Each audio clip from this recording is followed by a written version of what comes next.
Matt Hoyt. Mark Reardon. Jacob Niggemeyer. And you guys just remember, speaking in the mic and coach just opening thoughts. Well, first and foremost, obviously put this day into perspective. Iowa Western and Reaver Baseball wants to thank everybody that has served and is serving for our country. It allows us just to obviously just go out here and enjoy our day. And we definitely remind our guys of that, and we definitely appreciate that. So thank you to them. Um, it's another day, and the ball bounces over to third baseman. Balls fall in. We hit some balls hard. They tend to fall in. Um, it makes it hard on the other team, and it makes it hard on any team when now all of a sudden you're chasing bigger numbers on the scoreboard. And hitting-wise, it makes it harder. So you take advantage of that. Jacob early on I thought was just effectively wild. And when you're effectively wild and have a good breaking ball and someone the opponent's chasing a bigger number on the scoreboard, it just makes it a tougher day for somebody and a little bit easier for somebody else. And luckily for us today, we were on the winning side.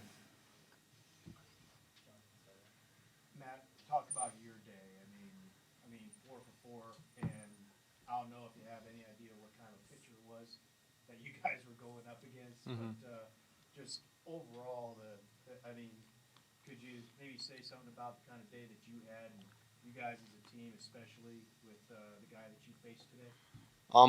We knew it was going to be a good pitcher, and we knew it was going to be a tough game.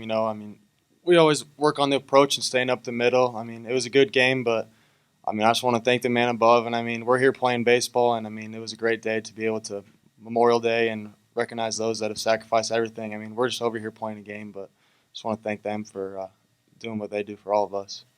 Was there any kind of game plan or anything? Did you guys know what you guys were facing as far as his repertoire or whatever that made you guys so effective offensively?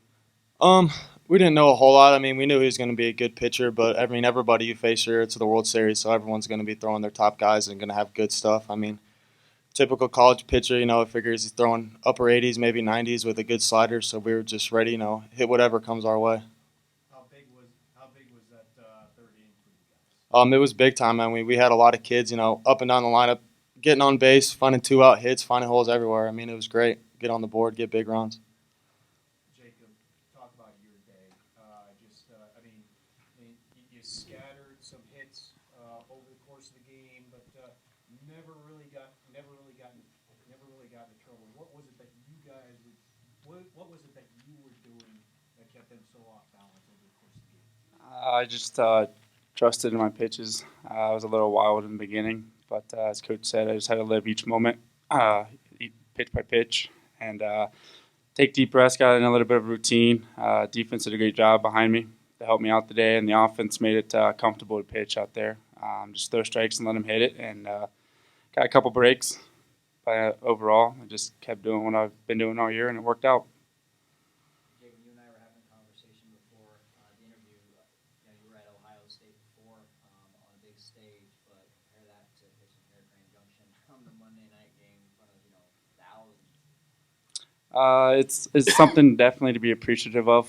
Coming to Iowa Western's been blessed to be able to do it. It just shows, how much I really liked the game of baseball, and being able to have Coach Reardon as my coach and the great players behind me.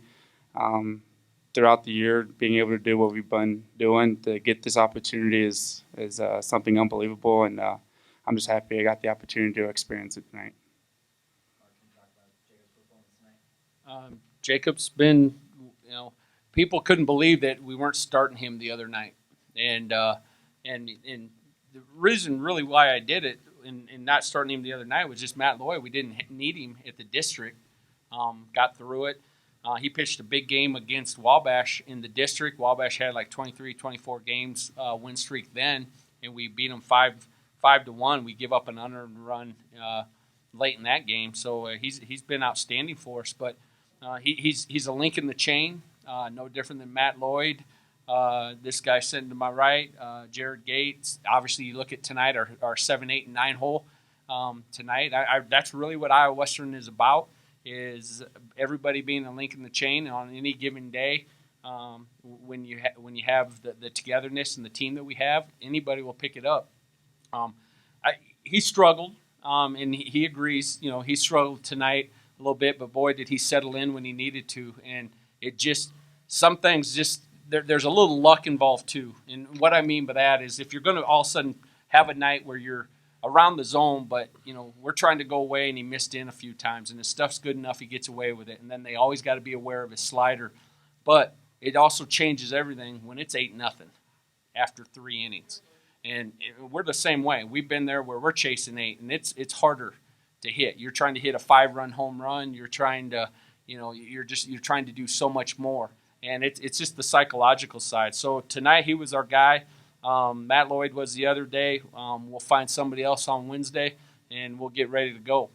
You told Coach Thomas as he was leaving here, you had that 3 o'clock game the next day. Sure. After this one, this game Monday night can be a blessing and a curse, depending on if you win or lose. Talk about how important this was for you guys to win this game. Well, I know a lot of I'm pretty sure a lot of coaches don't do this, but we have breakfast yesterday, and hey, I'm truth and reality, and I'm not gonna blow smoke up anybody. We talked about it. I said, guys, obviously we want to win. We always want to win. We can always agree on that, but let's get ready, because if you don't win this, and you got the fireworks and you got thousands of people, and then you get here and you lost, and then you get here the next day and you got a 3 o'clock game, and now you're really having to fight psychologically, which everything in life is mental. You get here and there's 5,000 people instead of 12,000 people, and now it's just everybody's hitting, everybody's running out of pitching, whatever. But I've been on both sides. I've lost on that 3 o'clock, and I've knocked people out a couple of times on that 3 o'clock game. So I prepared them for it. Just in case. I mean, that's just the way it is. We prepare for everything, and I'm going to tell them the way it is. And so, because of my experience, I was ready for it, because I think this is the killer. I think just the emotion in this night and the mental side of now all of a sudden showing up tomorrow afternoon. That way you went with the camos, because I still can't remember a game that you guys have lost. We are undefeated in the camo still. Yes. Kind of touching on that a little bit, I'm sure you guys have heard the even number year theory. No, what's that?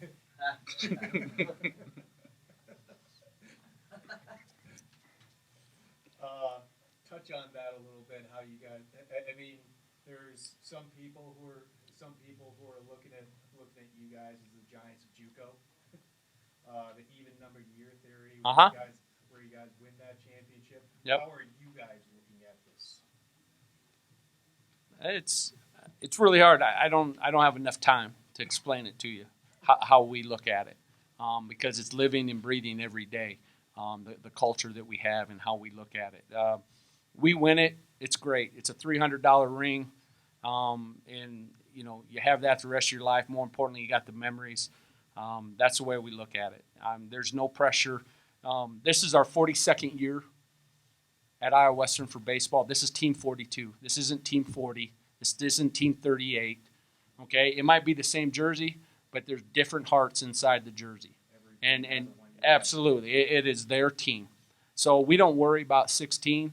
I want them to play together, and I want them to play for each other, and whatever happens, happens. Now, a lot of good things happen when you find a way to how to actually do that and do it every day, and that's really how we look at it.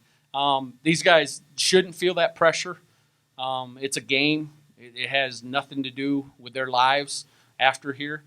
They are, I don't know what they are, 52-13, 51-13, something like that. Right now, it's another great year. They've worked extremely hard to be in this position. And the big thing I always talk about is all you can ever do is be in a position to have a chance to win. You can't be in a position to win. You just have to be in a position to have a chance to win. It doesn't mean you're going to win. You're not going to win all the time. Definitely in life, definitely in baseball. So we keep the pressure off that. We don't. Obviously, we've all heard it. I was just making a joke with you about that, but that's just the way it is. And I always tell people we actually win ours before the Giants do, so they're following us.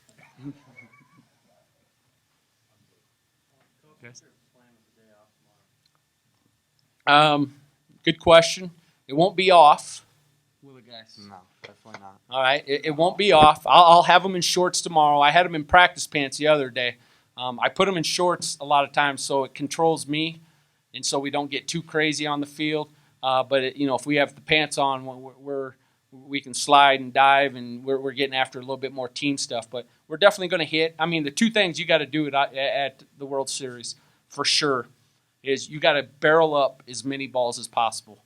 I mean, the more you barrel up a ball, the more it's hit hard. The more it's hit hard, it's less time for someone on the defensive side to get to the ball. Okay? It's going to get by him. It's going to fall. It's going to go farther, whatever. And you got to keep having that timing. You got to keep swinging the bat. The second thing you need to do is your pitchers need to throw 2 pitches for strikes. And they got to stay away, and they got to be away, and they got to be in. And you got to have a fastball, and you got to have some sort of off speed. Because hitting's all about timing. So if both teams are trying to barrel up as many balls as possible, your pitcher's got to be able to mess up timing with 2 different pitches in the zone. If they can't have have 2 different pitches in the zone, and you're just going to try to live with a fastball or a breaking ball, at this time of the season, you're going to get hurt. So we're going to get in there tomorrow, and we're going to swing like we do, and we're going to get some guys in our training room, in our trainer's hotel room, ice, stem, get some rehab. And pitchers will get some work in tomorrow, and we'll get ready for Wednesday. Matt, can you take us through the player reactions in the dugout during the 3rd inning? The what? The play reactions? Just how everybody was reacting in the dugout during that 6-run inning. I mean, it was a lot of fun, definitely. Coach talks a lot about having memories, and I mean, that inning was a lot of fun, and everyone in the dugout was going a little crazy. Normally, we like to just kind of be quiet and go about our business, but I mean, it was a lot of fun. I mean, it was a lot of fun to see the lower bottom of the order, some of the younger guys, doing their job, barreling balls up and hitting balls in the gap. Nick Minkin, one of them that I really like, that was struggling a little bit, and he drills a ball to right center and maybe takes a turnaround second that he shouldn't have taken, and does a great slide and gets into third base, and more runs, and everyone just kind of goes crazy. And I mean, it was a lot of fun.